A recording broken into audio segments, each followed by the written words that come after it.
Les amis, alors venez, on va commencer. Bonjour à tous, bonsoir. Je m'appelle Ethan Fison. Et on va essayer d'étudier Rosh Hashanah un petit peu. On a plus énormément de temps, on va faire ce qu'on peut. D'après tout ce que vous venez de me dire, vous avez appris plein de choses sur Rosh Hashanah. Il y a juste un truc que vous m'avez pas dit. Et c'est la question avec laquelle j'aimerais qu'on commence le cours. C'est une question ultra basique. Moi, en général, j'aime bien reprendre les choses à la base. Quelqu'un m'a demandé par exemple à quoi il faut penser pendant les prières de Rosh Hashanah. C'est une bonne question ça. Alors j'ai répondu, pense à ce qui a marqué dans le Marzor. C'est bien. Ça peut paraître révolutionnaire, mais pourquoi pas quoi. Et donc ma question elle est ultra simple. Qu'est-ce qu'on fait à Rosh Hashanah? Et avant que vous me donniez votre réponse, je vais partir sur un postulat de départ. Aucune fête juive, quelle qu'elle soit, n'existe s'il n'y a pas un événement qu'elle vient symboliser. Il n'y a pas de fête spirituelle, ça n'existe pas. Ok? Donc qu'est-ce qu'on fait à Rosh Hashanah? On l'a fait ce matin. Ah, vous l'avez fait? Non, dites-moi. Ah, tu m'as dit. Oui, mais pourquoi 350? Parce qu'après il a défini Rosh Hashanah, il a défini ce que c'était Rosh Hashanah, il a défini ce que c'était Kippour, et il a défini pourquoi c'était 365 jours, parce que c'était 10 jours de. Et 10 jours de Tchouva. Et donc du coup, qu'est-ce qui se passait entre ces 10 jours? D'accord. Donc alors attends, je vais essayer de comprendre. C'est la façon de voir si on. Alors vas-y, viens, on va voir ce que vous savez. Comme ça, après, on fera des autres trucs que vous ne savez pas. Mais que je veux savoir ce que vous avez dit ou ce que vous n'avez pas dit. Alors donc, Rosh Hashanah, c'est donc la fête de quoi? De la fin de l'esclavage de nos ancêtres en Égypte. Adkan, ça va pas. Et donc, c'est pas quoi? C'est pas la création du monde. Comment on sait que c'est pas la création du monde? C'est la création de l'homme aussi. C'est pas, ouais, l'homme, le monde, tout d'abord. Pourquoi? Comment on sait? Parce que c'est pas la même date. Parce que c'est une marloquette. Ok, Rabbi Eliezer, Rabbi Yoshua. Ils sont pas d'accord. Et la halakha, qui c'est qui a raison? Il a pas voulu se prendre. Il a pas voulu se prononcer? C'est moi Nissan. C'est Nissan ou Shishri? Qui a raison? Il s'est pas prononcé là-dessus. Moi j'ai dit janvier. Il a dit un petit peu. Toi, t'as dit que c'était janvier? Ouais, je suis pas de marque. Ouais, comme ça, on est bien. Vous connaissez un truc qui s'appelle Birkat Levana? Ouais. On fait ça quand? Tous les mois. Pourquoi? Parce que c'est le temps que la lune elle met pour faire le tour autour de la terre. Maintenant, est-ce que vous savez qu'il y a une bracha aussi pour le soleil? Pour remercier Dieu d'avoir créé le soleil? Ouais. C'est Birkat à Chama, Birkat à Shemesh. On fait ça une fois tous les 28 ans. Ouais. On l'a fait il y a 10 ans, donc dans 18 ans. Maintenant, on s'en fiche de pourquoi 28 ans. C'est suite à un calcul qui est fait dans le Talmud qui est faux. Ouais. Le calcul, il est faux. C'est l'onachon. Est-ce que la Gemara l'a conclu? Dans la Gemara, il y a une marloquée. Il y a deux rabbinim qui font des calculs. Il y a Tkufat Shmuel et Tkufat Ravada. Nous, on est possède comme Tkufat Shmuel. Et elle est fausse. Aujourd'hui, on a des calculs. C'était faux. Il a le droit de se tromper en maths. C'est pas grave. Mais c'est pas le problème. On s'en fiche en fait de savoir combien de temps le soleil y met pour faire un tour dans la galaxie. On s'en tape, en vrai. Ce qui nous intéresse dans la halakha, c'est que, ok, disons que c'est tous les 28 ans. Donc la halakha dit quand est-ce qu'on fait Birkat HaChama? L'année de la 28e année, on fait ça le 4 Nissan. Pourquoi? Parce que si on admet que le soleil il a été créé le 4e jour dans la création, le 4 Nissan. Et donc ils ont décidé 4 Nissan et pas 4 Tishrei. Donc c'est-à-dire que halachiquement parlant, ils pensent que c'est Rabbi Yoshua qui a raison, que c'est en Nissan et pas en Tishrei. C'est-à-dire donc, c'est pas la création du monde. D'ailleurs, il y a une autre raison pour laquelle c'est pas la création du monde. Parce qu'il y a déjà une fête qui symbolise la création du monde, c'est quoi? Ah si, vous savez ça. Vous l'avez peut-être pas fait ce matin, mais vous le faites toutes les semaines. Shabbat. Ah oui, si, en plus, il nous l'a dit. C'est un Shabbat. C'est barreau. Qu'est-ce qu'il est Non, mais on a tellement eu de choses dans la journée. Nara. Ça, alors, ok. C'est une excuse pour la faute des autres. T'as vu? Donc, c'est pas la création du monde, c'est pas ça qu'on vient de symboliser. C'est la libération. Yofi. D'ailleurs, entre parenthèses, c'est la première et seule véritable raison du chauffard à Rosh Hashanah. Ça aussi, vous l'avez fait. D'où est-ce qu'on apprend qu'il faut sonner du chauffard à Rosh Hashanah? Il y a deux Marqué par Hachet Vaikra. Vas-y, lance-toi. Partouche, il avait dit. Pas un partouche Cherki. Dans la parachute Vaikra, il y a marqué qu'il faut sonner du chauffard? Non, nulle part c'est marqué dans Ah, la il a Torah fait. qu'il faut gérer le chauffard. Donc- Sauf que. On le prend, Vaikra 28. on le J'y vais, Vaïkra 28. Hein. Dans Parachat t'es mort, je veux bien, mais tu vas voir qu'on va se planter, mais vas-y.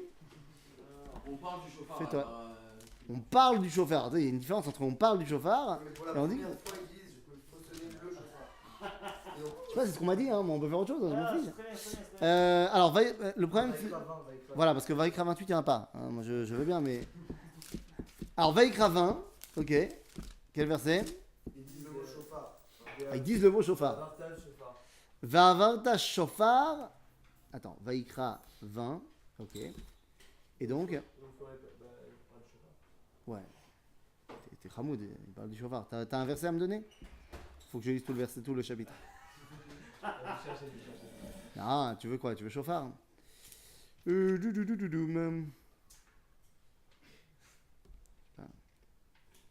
Vaïkra 20, Vaïkra 20. Bon, quelqu'un a le téléphone de Rav Cherki? Non, mais je vois pas le mot chauffard en plus. C'est pas de ça qu'on parle à ce moment-là. T'es sûr que c'est Vaïkra 20? En tout cas, il nous a dit ce matin Que on le tient de notre événement où justement On sonne du chauffard. on sonne du chauffard. C'est Et que l'on a complet. déduit donc que Il y a marqué effectivement dans la feuille que je vous ai donnée, c'est pas Vaïkra 20, c'est Vaïkra 23. Désolé. Il y a marqué Dabet dans la source numéro 5. Marqué Dabet à Ben Israël les morts Bechodesh Hashvi Bechad HaChodesh Yelachem Shabbaton Zichron Teroua Mikra Kodesh. Ok, c'est souvenir de la Troua. Le problème c'est que Troua ça veut pas forcément dire avec du chauffard. C'est comment on fait Troua? C'est quoi Troua? C'est un son, ça. C'est comment quel son? Le Comment ça? C'est quoi Troua? Ah, c'est le long. Le long. Ben non, c'est Tekiya. Justement, c'est pas. Justement, c'est Maintenant, Alakha. Maintenant, on fait quoi? Ah, c'est le. C'est quoi le 3? Les trois, non c'est, Non. justement, il y a marqué Ah, que c'est c'est trop, c'est. Aujourd'hui, quand tu vas aller à la Sina, quand tu vas faire Tekiya, ça va sortir quel son? Le long. Tout. Après, le mec, il va dire Shvarim. Moi, c'est Shvarim. Non, c'est tout. Et après, 3, c'est tout. Ok? D'accord. Ça, c'est ce qui se passe aujourd'hui, quoi. Donc, je viens de faire 3, tout, avec la bouche. Ça marche? Vaishma kol ha'am bereo. Lorsque Moshe et Yoshua ils descendent du Har Sinaï, il y a la fête du veau d'or chez les Bnei Israël et ils entendent. Et avant d'arriver devant le Machané, ils entendent les voix, machin. Et il y a marqué là-bas qu'ils entendent le peuple juif qui Maria, Léaria, Troua, Léaria, ça veut dire émettre un son. C'est pas forcément avec un chauffard. Donc comment je sais qu'on sonne du chauffard à Rosh Hashanah? Effectivement, nulle part est marqué dans la Torah qu'il faut mentionner du chauffard à Rosh Hashanah. Par contre, comme vous dites, il y a oui marqué une fois dans la Torah qu'il faut sonner du chauffard. Chauffard mamash. Trompette, il y a des autres fois, mais chauffard mamash, il y a une fois. Quel kippour? Pas Stam Kippour. Le Kippour tous les 50 ans. Voilà, le kippour du Yovel. Et il symbolise quoi? La fin des années. La fin de l'esclavage. Or, comme là-bas, il y a marqué Chodesh Hashvi'i, le 7e mois, et que dans le verset que je viens de te donner, qui parle juste de le rappel de la Troie, il y a aussi marqué le 7e mois, alors Chazal, ils ont dit, bon, bah, alors si c'est là-bas avec du chauffard, alors ici c'est avec du chauffard. Donc de là, vous savez, c'est bon, Yofi, Rosh Hashanah, c'est la fête de la liberté, et c'est pour ça qu'on sonne du chauffard. Ok? D'ailleurs, vous savez qu'il y a deux groupes de sonneries de chauffard à Rosh Hashanah. Il y a les sonneries qu'on sonne avant Moussaf, ok? Et les sonneries qu'on va sonner pendant Moussaf. C'est quoi la différence entre les deux? Elle est très simple. Les Ashkenazim ne comprennent pas cette différence-là, parce que nous on est tout le temps debout. Mais dans le Shulchan Aruch, c'est très clair. Il y a marqué que les premières tkiyot qu'on fait avant Moussaf, elles s'appellent les tkiyot assises, parce qu'on est assis. Et les autres, elles s'appellent les tkiyot debout, parce qu'on est debout. Bon, les Ashkenazim ils sont tout le temps debout, mais en vrai, il faut être assis et debout. Et pourquoi tu es assis au début? Parce que tu étais esclave. C'est-à-dire que la première tkiya, elle vient te libérer. Après, tu peux te lever, mais là pour l'instant, tu es assis. Ok? Donc la première raison de Rosh Hashanah, c'est quoi? Vous l'avez dit? La première raison de Rosh Hashanah, vous l'avez dit, c'est la liberté. Ça va pas? On est bon? Yofi. Il y a une autre raison. Parce qu'une fois que tu es libre, on fait quoi alors? Parce que vous avez raison, c'est ce que le Rav Cherki vous a expliqué, il a raison. De toute façon, moi, je n'invente rien. Hein. Je suis l'élève du Rav Cherki depuis 15 ans. Donc, tout ce que je sais, c'est lui. Hein. Je ne vais rien vous ridoucher, quoi que ce soit. Mais Le Rav Cherki vous a expliqué donc ce matin que la fête de la liberté, c'est Rosh Hashanah. En baya. Seulement, on fait quoi avec cette liberté? C'est quoi le contenu de la fête? Vous m'avez expliqué, quelle était, tiens, si tu veux, vous m'avez expliqué quelle était la raison historique de la fête, pas de problème. Et maintenant, je veux savoir qu'est-ce qu'on fait. On fait quoi dans cette fête? C'est quoi le but du jeu? De se libérer. Ok, t'es libre. Non. De se libérer intérieurement. Ok, t'es libre, c'est bon. Et donc tu fais quoi maintenant? Il n'y a rien d'autre à faire au Rosh Hashanah? Top, alors c'est bien, ils m'ont laissé des trucs à dire, c'est cool, ça fait plaisir. Quoi? Il faut pas accepter. Il faut pas accepter la royauté divine. La royauté divine, c'est pas un truc qui est de fait. Il ne peut pas y avoir de roi sans sujet. Et qui a décidé que le roi était roi? Les sujets qui l'ont couronné. Donc, et regardez, encore une fois, je redis, hein, regardez dans le Sidour de Rosh Hashanah, c'est de ça qu'on parle dans toute la Tfila, on parle de Le'amlich et Akadosh Baruch Hu, de couronner Dieu. C'est de ça qu'on parle. C'est ça les Tfilot de Rosh Hashanah, on couronne Dieu. Vous avez fait attention, je ne sais pas si vous vous êtes levé au Slichot depuis déjà 3 semaines. Nous, on a commencé samedi soir, excusez-nous. Mais depuis 3 semaines, vous faites les Slichot. C'est-à-dire qu'on fait quoi toute la journée? Slicha, excuse-moi, j'ai fait ci, j'ai fait ça. Après Rosh Hashanah jusqu'à Kippour, on va continuer Slicha. Et à Kippour, on va balancer du Slicha 5 fois par jour. Al-Chet. Mais à Rosh Hashanah, pas de Tchouva. On est libre. Et alors, justement, tu peux maintenant être jugé. Quand tu étais esclave, on ne pouvait pas te juger sur tes actions. Parce que tu es esclave, c'est pas de ta faute. Mais maintenant que tu es libre, sur ma Rosh Hashanah, on ne s'occupe pas de ça. C'est pas le but du jeu. On ne s'occupe pas de tchouva. On s'occupe de la Amlich Takadosh Baruch Hu. Effectivement, tu ne peux pas décider d'un patron si tu as déjà un autre patron sur toi. Donc, tant que tu n'es pas libre, tu ne peux pas choisir que Dieu, c'est ton Dieu. Vous comprenez? Combien savent ça? Parmi tous ceux qui pratiquent. Ben voilà, on est une dizaine. Ouais. Tu as des amis Facebook?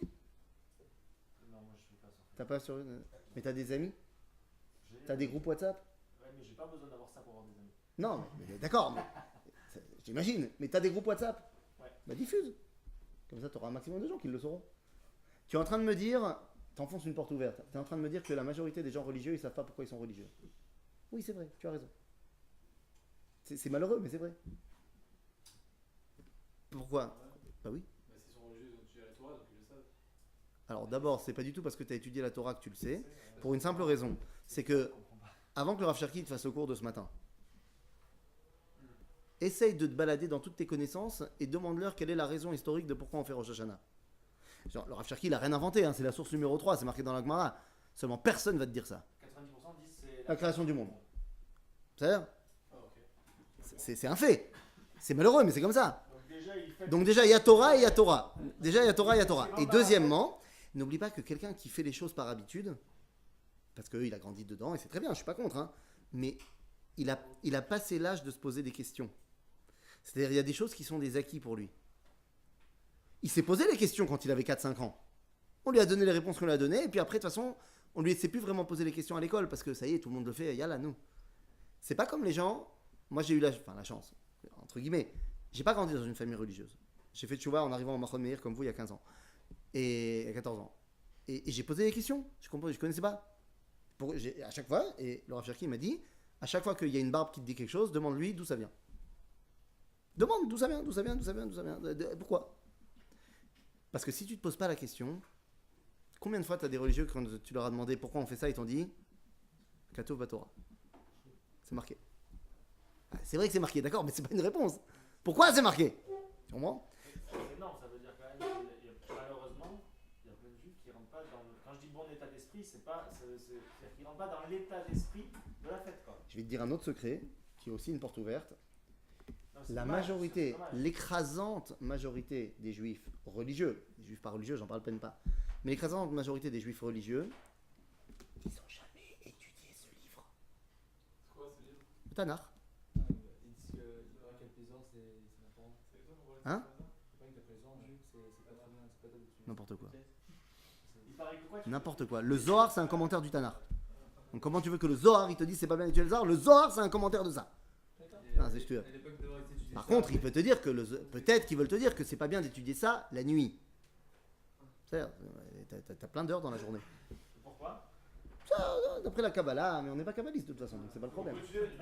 Donc toi, tu peux étudier la nuit sans aucun problème. Sans aucun problème.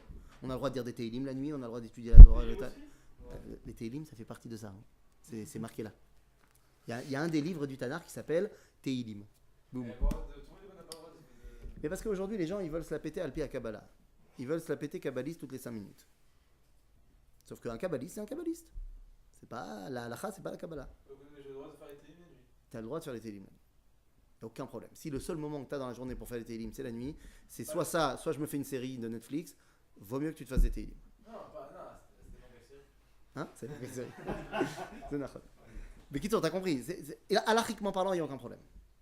Dès que tu seras comme. Moi, j'ai demandé une fois au Rosh Yeshiva de Merkaz Harav de mon époque, Reb Avrum Shapira, est-ce que j'avais le droit d'étudier le Tanakh la nuit? Il m'a répondu, quand tu seras Mekoubal, tu n'étudieras pas le Tanakh la nuit. Mais t'es pas Mekoubal. C'est ça? Ça veut dire? Kabbaliste. Parce qu'il y en a qui disent que c'est par rapport à ceux qui sont décédés ou ceux qui sont malades, donc tu les télim, c'est pour ça que les télim, mais ça, pas le reste. Mais avant d'être pour les malades, les Teilim, c'est d'abord la prophétie. C'est David Ameller qui écrit Peruach HaKodesh.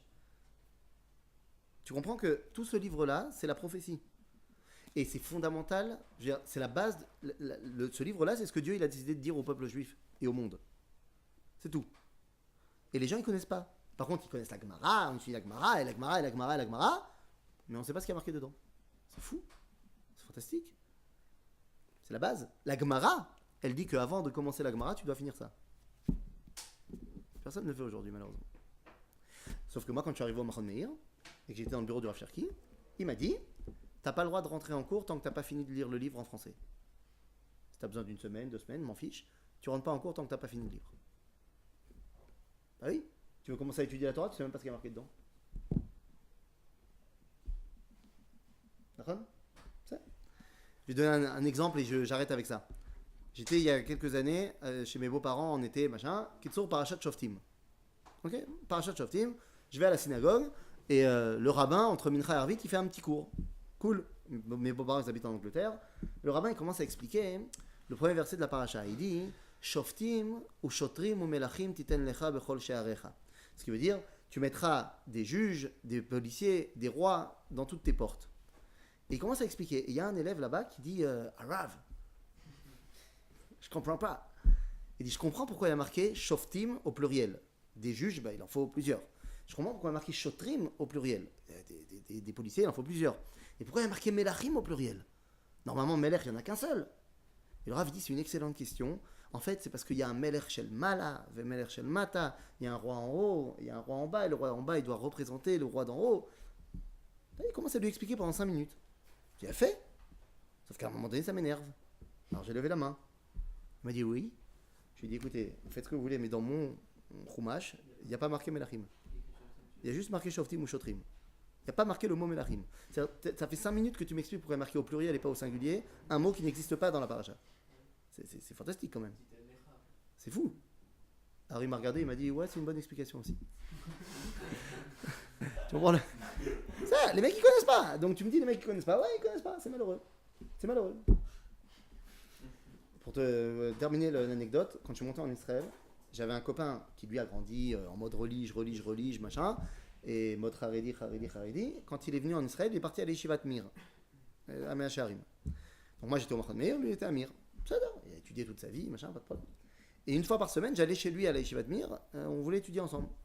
Et la première fois que je suis arrivé, il m'a dit alors qu'est-ce que tu veux qu'on lerne? Alors je lui ai dit écoute, je sais pas, qu'est-ce que t'en penses? Il m'a dit tu veux qu'on lerne Baba Kame, Baba Metzi? Je lui ai dit oh calme-toi.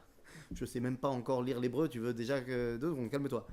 Alors il me dit alors qu'est-ce que tu veux? Je lui ai dit je sais pas, j'ai entendu parler de la Bible, du Tanakh. Tu connais?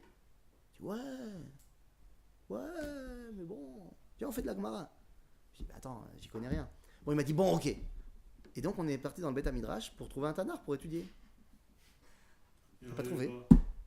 On a trouvé un poussiéreux dans la bibliothèque. Au Beth Midrash, il n'y avait pas de Tanakh. C'est fantastique. Et ça, malheureusement, c'est terrible. Le peuple juif, il ne connaît pas le Tanakh. Ok? C'est la base. Et donc tu dis, les gens, ils ne savent pas? Ben oui, ils ne savent pas. Pourquoi on est là? Pour apprendre. C'est-à-dire Kitsour, les amis. Donc la première raison, c'est la liberté, d'accord? Mais c'est pour pouvoir les amlir et Akadosh Baruch Hu. Maintenant, je vous fais tout ce symposium. Pourquoi? Pour dire une seule chose. C'est vrai que dans la Torah, on sonne du chauffard pour libérer les esclaves, le Yovel, tout ça, machin. Seulement, il y a une autre raison dans le Tanar pour laquelle on sonne du chauffard. Quand tu regardes tout le Tanar, c'est quoi l'autre événement où on sonne du chauffard? Couronner les rois. Dès qu'on couronne un roi, comment ça se passe la cérémonie de couronnement des rois? On prend le roi Salomon, le roi Shlomo Ameler, on prend le bonhomme, on lui met de l'huile sur la tête, et ensuite on fait Yahi Ameler Shlomo, que vive le roi Salomon, et on fait tout. Voilà. C'est comme ça qu'on couronne les rois. Donc, il y a deux séries de sonneries. Il y a les sonneries assises qui viennent te libérer. Et une fois que tu es libre, tu couronnes Akadosh Baruch Hu. Tu en fais ton patron. Avant, tu pouvais pas, tu étais esclave, tu avais un autre patron. Maintenant, tu es libre, tu choisis que Dieu, c'est ton patron. Et donc, tu ressonnes du chauffard pour l'amli choto, pour le couronner. Ça va? Maintenant, je comprends. Oui, je comprends pourquoi c'est Yom Hadin. Le jour du jugement, les Ashkenazim, ils sont en stress. Mais en vrai, est-ce qu'on doit être en stress à Rosh Hashanah? À Kippour, peut-être. Parce qu'à Kippour, tu vas passer en revue toutes tes avérotes. Mais à Rosh Hashanah, t'as pas d'avérotes. Puisque, qu'est-ce qui se passe à Rosh Hashanah? Ça commence la nouvelle année. T'as pas encore d'avérotes. C'est-à-dire que qu'est-ce qui juge à Kadosh Baruch Hu à Rosh Hashanah? À Kippour, il va passer en revue toute l'année dernière. Et là, le Rav Cherki vous a expliqué les fameux 10 jours. Mais à Rosh Hashanah, il juge Rosh Hashanah? Ouais, mais il y a quand même le stress De quoi? Parce que Rosh Hashanah, c'est ce qui va être pendant toute l'année. Non, c'est compliqué d'être bien un jour. 2. Allez. C'est vrai. C'est-à-dire, c'est quand même beaucoup moins pesant que de se dire tout ce que j'ai fait comme bêtise pendant l'année. Quand tu arrives à Rosh Hashanah, tu es en mode open bar, hein, tout est open. Tu choisis d'être bien, tu choisis d'être pas bien, c'est toi qui vois. Ça, peut-être. Au début, d'être libre, peut-être ça. C'est ça, mais évidemment. Tant que je suis pas libre, je suis pas responsable de mes actes. Ouais, Rosh Hashanah, on est bien un jour. Ouais. C'est là-bas. Bah ouais. La preuve, le Tour, il dit comme ça. Le Tour, il dit un truc extraordinaire. Il dit que les goïms, quand ils vont se faire juger, ils s'habillent de noir. Il dit, mais le minhag des juifs, c'est de s'habiller comment à Rosh Hashanah? En blanc. Lama? Parce qu'ils savent que tout va être pompé up. Donc c'est bon. Donc on est bien. Mais c'est pas Kippour blanc normalement. Tout le monde dit Rosh Hashanah. Kippour aussi, pourquoi pas? Je suis à la brioche. Ça, c'est pas un problème. Alors maintenant, ok, Rosh Hashanah, fête de la liberté, et donc, fête du couronnement d'Akadosh Baruch Hu. Il y a fait mode. Il y a juste un truc que j'ai pas compris. Pourquoi ça s'appelle Rosh Hashanah? Ouais, fête de l'année. Ouais, mais sauf que c'est une blague. Il n'y a pas plus grand mensonge que celui-là. Viens, je reprends la source numéro 5, 2 secondes. Yom HaZikaron, je veux bien, mais je t'ai pas demandé pourquoi ça s'appelle Yom HaZikaron. Je t'ai demandé pourquoi ça s'appelle Rosh Hashanah. Non, on peut expliquer par rapport aux autres prénoms. Non, les autres prénoms, ils ont chacun leur truc. Yom Hadin, on a expliqué. Yom HaZikaron, t'as toutes les zichronotes que tu vas lire à Rosh Hashanah, y a pas de problème. Mais pourquoi tu l'appelles Rosh Hashanah? Aré, je te rappelle que dans la Torah, comment ça s'appelle cette fête? Arishon la Chodesh HaShevi'i. C'est-à-dire que tu appelles cette fête dans la Torah le premier jour du 7e mois, et toi tu l'appelles le début de l'année. C'est tout à fait logique de commencer l'année avec le 7. Ça t'arrive souvent. Quand tu commences à compter, tu dis les gars, allez, on se compte. 7, 8, 9. Barour que non. Est-ce que c'est parce que, d'abord, est-ce que Rosh Hashanah est positionné là parce que aussi Kippour est positionné là où il est positionné? Le Kippour, c'est le 10e jour du 7e mois. Mais ça reste le 7e mois. Moi, je veux comprendre pourquoi le 7e mois, on l'a appelé Rosh Hashanah. Est-ce que c'est par rapport à la Gamatria qu'on a là? Non, sauf Gematria. C'est dans la Torah, il est marqué le 7e mois. Le Tishri, c'est le 7e mois. Comment est-ce que tu peux l'appeler le début de l'année? C'est chaud quand même. Alors la Mishnah dans Maseret Rosh Hashanah, elle dit qu'il y a combien de Rosh Hashanah dans l'année? 4. Il y en a 4. Ok? Viens, on met de côté Rosh Chodesh Elul, Rosh Hashanah le Maasar Behema, et viens, on met de côté Tu Bishvat, le Rosh Hashanah Ta'ilanot. Viens, c'est pas le sujet. Mais il y a 2 Rosh Hashanah qui nous intéressent. Rosh Chodesh Nissan et Rosh Chodesh Tishrei. C'est quoi Rosh Chodesh Nissan? C'est Rosh Hashanah les Malchei Israël. Pour les rois juifs, on leur compte une nouvelle année le 1er Nissan.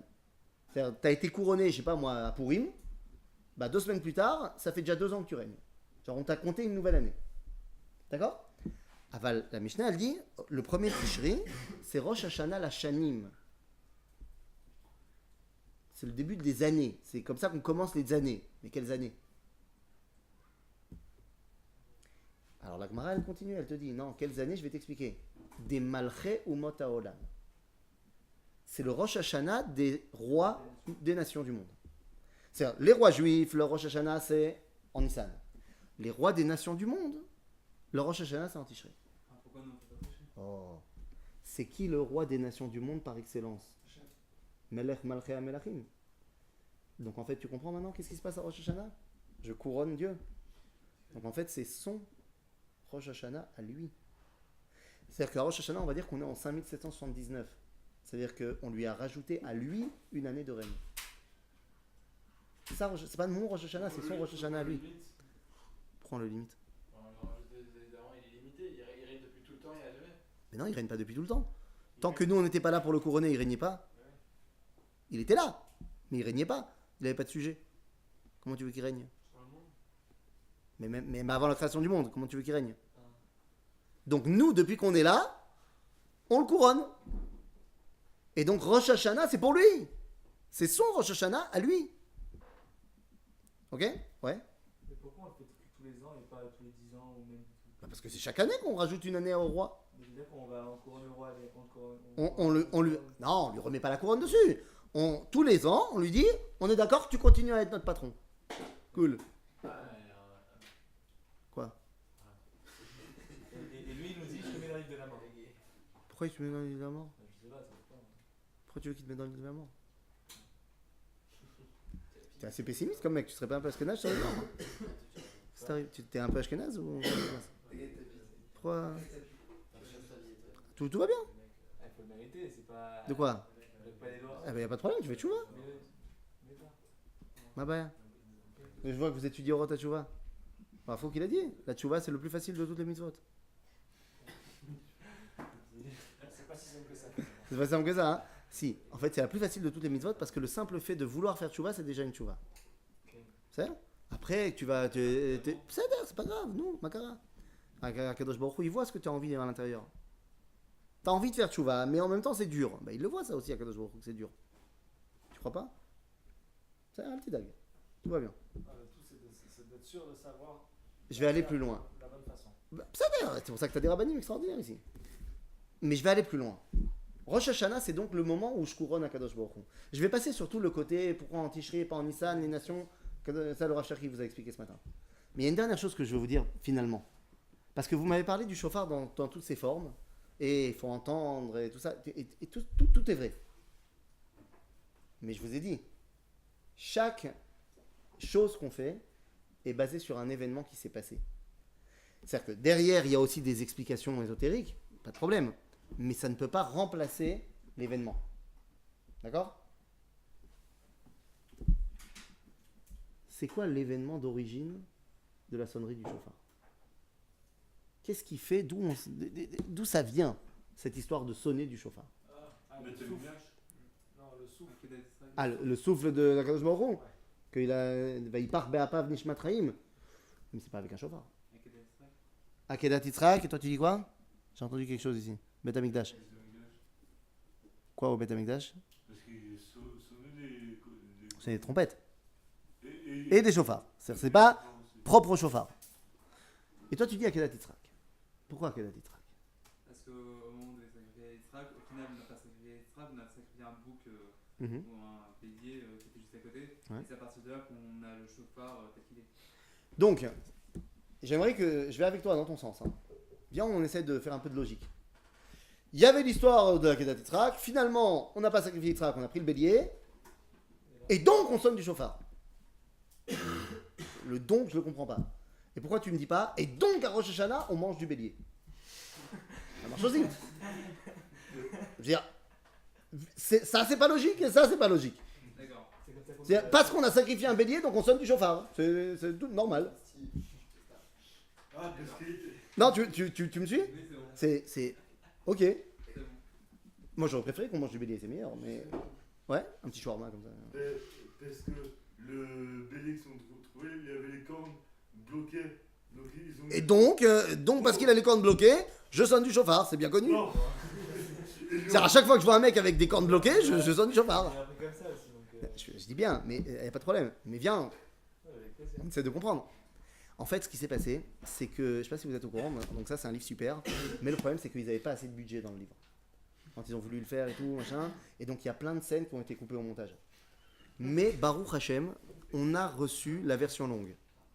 Ah, bon, déjà c'est pas mal, hein. Mais la version longue, C'est quoi la version longue? c'est le Midrash. Très souvent, le Midrash, il va rajouter des scènes qui ont été coupées au montage final. La Akedat Yitzhak, tu as totalement raison que c'est en rapport avec la Akedat Yitzhak.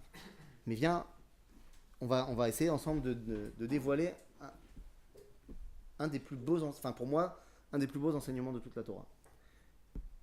C'est la source numéro 14 dans la feuille en l'occurrence. C'est le Midrash Tanchuma, la Parashat Vayera, Parashat Kavbet, Siman Kav Gimel, si vous voulez le retrouver. Et là-bas, on rajoute des scènes. Nous, ce qu'on a vu dans le film, c'est que à un moment donné, il y a Dieu qui a dit à Abraham, allô Abraham, bien, ouais, bien. Tu fais quoi dans 3 jours? Bon, j'ai rien de prévu. Bon, bah alors prends ton fils. Allez hop, va sur la montagne que je t'indiquerai, et boum, tu me le sacrifies. Bon, ok. Il prend son fils, qui avait d'ailleurs, quel âge? 37 ans. C'est pas un petit gosse, hein, Yitzhak à ce moment-là. Il prend Yitzhak et ils vont sur la Har Moria. D'après le film, encore une fois, Yitzhak, c'est un beau gosse, et il dit, papa, tu sais très bien que j'ai envie de faire la volonté de Dieu, mais quand je vais voir le couteau, je risque de bouger. Petit réflexe. Et le problème, c'est que tu risques de me faire une entaille. Si je bouge comme ça, quand même. Et là, je vais devenir un Baal Moum. Je vais devenir un sacrifice interdit. Parce que tu m'auras fait une entaille. Donc, attache-moi, s'il te plaît, papa. C'est Yitzhak qui a demandé à son père de l'attacher. Nous, on appelle ça la Akedat Yitzhak. Akadosh Baruch Hu, il n'a jamais demandé qu'on attache Yitzhak. Akeda, ça veut dire akod, ça veut dire ligature. Là, on dit attaché. Là, on est d'accord que ligature, tu l'utilises jamais dans la vraie vie. Donc, on dit attaché, c'est plus simple. La ligature de Yitzhak. C'est-à-dire, mais c'est Yitzhak qui a demandé. C'est-à-dire, alors Yitzhak, il l'a demandé, il l'a ficelé comme un saucisson et il l'a mis sur le misbéach. Cool. Et à ce moment-là, c'est quoi le film? C'est quoi la fin du film? Là, Abraham, il est chaud, il a aiguisé le couteau, il est chaud. Et à ce moment-là, Hachem, stop, il envoie le. ah non. Il y a un ange qui vient. Ah, il a fait. Dans le film, il y a un ange. Il y a un ange qui vient et qui dit, Abraham, fais pas ça. Ah, merci. J'avais trop peur. Oh là là, mais que faire si déjà on est là et que j'ai un couteau? Oh bah tiens, il y a un bélier. Cool. Et on va prendre le bélier à la place de Yitzhak et tout le monde est content. Et- Ça, c'est le film. Ça, c'est le film, c'est ce qui a marqué dans la Torah. La scène chauffard, elle est où? Il n'y a pas. Il n'y a pas. On te dit qu'il y a un bélier, il a pris le bélier à la place de Yitzhak. Il avait été coupé. Dans les questions de budget. Il n'y a pas. Il y a un bélier, c'est vrai, il y a un bélier. À la place du bélier, il y a à la place de Yitzhak, il y a eu le bélier. Et donc, on sonne du chauffard. Donc, un rapport. Ça, c'est la version. C'est quelque chose. On va te- Ça veut dire- Ça, c'est la version pas coupée. C'est la version coupée, c'est rare. Le Midrash, Pourquoi couper, c'est quoi? voilà, le Midrash, il donne la version longue. Les amis, c'est la source numéro 14. Je vais la dire directement en français. Ouais, je veux bien noter la source. Tu l'as? T'as pas la feuille? Non. Tu peux la garder si tu veux. La source numéro 14, c'est Midrash Tanchuma, Parashat Vayera, Parashat Kavbet, Siman Kav Gimel. Ok? Le Midrash Tanchuma, il dit comme ça. Et si c'est pas marqué là, t'as pas le droit de le dire, un truc comme ça. Ouais? Juste avant, il y a combien de midrash? Parce qu'ils disent midrash Tanchuma, midrash Alors, il y a 2 grands Midrashim qui s'appellent Midrash Rabbah et Midrash Tanchuma. C'est les grands Midrashim. T'en as un qui est pas mal aussi dans son genre, qui s'appelle Yalkut Shimoni. C'est les plus connus. Après, t'as plein de petits Midrashim. Shocher Tov, Midrash Ptirat Moshe, un plein. Mais ça, si tu veux, Yalkut Shimoni, Tanchuma et Rabbah, c'est les grands. Ils sont acceptés par tout le monde, machin. C'est bon. Ok? Maintenant, Tanchuma, il dit comme ça. Le film, il va jusqu'au moment où l'ange, il vient et il dit « Abraham !» Là, c'est là que la scène arrive. Donc, je vous mets dans l'ambiance. T'as Yitzhak qui est sur le misbéach. T'as Abraham qui a aiguisé son couteau. Il est chaud patate. Et il est là, et là, il y a l'ange qui arrive et qui dit « Abraham, al tishlach yatra el anar. N'envoie pas ta main sur le jeune. » Et là, le Midrash, il rentre et il dit comme ça. Vayomer al tishlach yatra el anar, amar lei. Abraham, il a dit à l'ange, il l'a regardé, il a dit « Allô, j'ai pas compris, t'es qui toi? Shalom, tu nous déranges. Tu es qui? Alors l'ange il a dit, écoute, je suis un ange, quand même, minimum. Il m'a dit, ah bon, t'es un ange, c'est bien. Et qui t'a envoyé? C'est le patron. Il dit, ah bon. Alors, écoute-moi bien, monsieur l'ange. Quand il m'a demandé de sacrifier Yitzhak, il est venu en personne. S'il veut que j'enlève Yitzhak du Misbéach, il viendra en personne. Tu dégages. J'exagère même pas. C'est un bonhomme. J'exagère même pas. הנה, ויאמר אל תשחט לנער, אמר לי מי אתה? אמר לי מלאך. אמר לי, כשאמר לי קח נא את בנך, הקדוש ברוך הוא בעצמו אמר לי. ועכשיו, אם הוא מבקש, הוא יאמר לי. Il a dit tu dégages. Et donc Bémet tu dégages. Il a dégagé l'ange. Et il est retourné dans le pays des anges, il était pas content. Vayishlach malach Hashem shenit min hashamayim. Dieu il a envoyé un deuxième ange.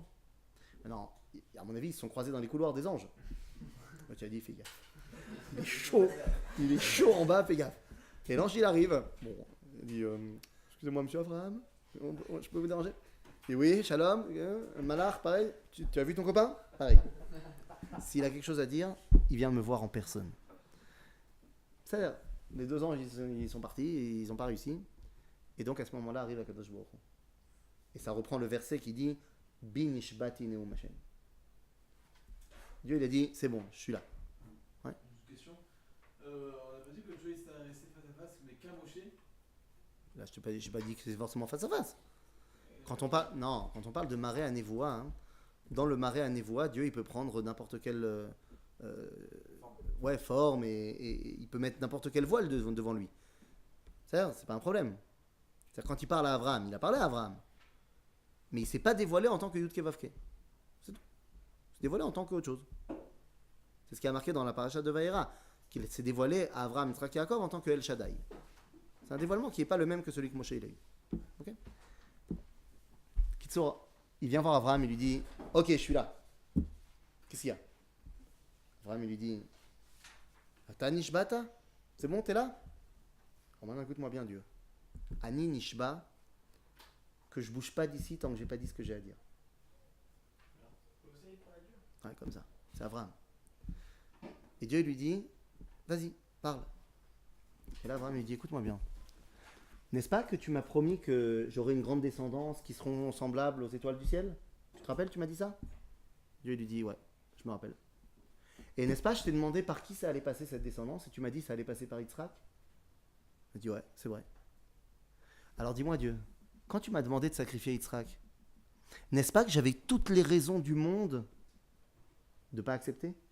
D'argumenter avec toi? De dire, mais attends, tu m'avais dit que, machin? Il dit, ouais, tu avais toutes les raisons du monde. Et je ne l'ai pas fait. J'ai rien dit. Je me suis contrôlé. Il dit, ouais, c'est vrai. Alors maintenant, écoute-moi bien, Dieu. Lorsque les enfants de Yitzhak, ils partiront en cacahuète, et ils feront des avérotes, et que tu voudras leur mettre une trecha, de la même façon que moi je me suis contrôlé, toi tu te contrôleras et tu leur feras rien. Et Kadosh Baruch Hu, il revient et il dit Bi nishbati neum Hashem, je te promets. Abraham il pense que la discussion est terminée et il s'en va. Et Dieu lui dit hop hop hop hop hop, viens ici. Et au cas où j'oublie ma promesse, c'est Dieu qui parle.